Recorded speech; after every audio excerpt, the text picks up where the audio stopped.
bırakıp ellere, yaramadın bu yüreğimi. Zaten kanıyor her gece, oysa ben ne çok sevdim.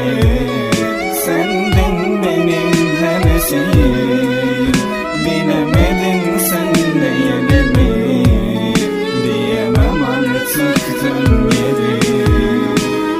Bir duman daha ver yansın, bu gece kafam benim ver yansın. Çok safsın kızım, anlamadın beni, ne oldu şimdi ve ortamdasın. Aklım karıştı, zamanla yarıştım, geri dönmeni bekledim, yalan mı? Yıllar geçti, bir de ne göreyim yanında dostu ve sevdiğim kadın. Ne oldu ne bitti anlamadım, beni başa saran bu şarkılarımdı. Kaçının hikayesi benim gibi, keşke de seni hiç tanımasaydım. Çıkmasaydın hiç karşıma, sürükledin beni yanlışa.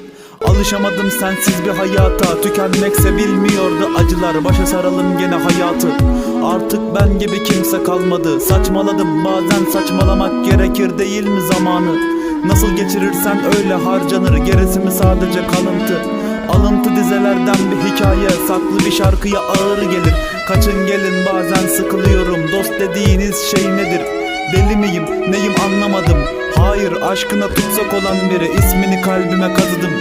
Arda kalanlar yakılır, darda kalanlar asılır hep ve de soran olursa beni öldü deyin. Diri diri gömmeyin bu şarkıyı, öncesinde bir dinleyin. Eksik kaldı bu sol yanım, derdim büyüktü hasretim. Çeken bilir dostum yoksun, zor günümde ne olur yardım edin. Felek vurdu ben düştüm, kaldırın uzatan olmadı elini. Bir duman daha ver yansın, bu gece kafam benim ver yansın. Çok safsın kızım, anlamadın beni, ne oldu şimdi ve ortamdasın.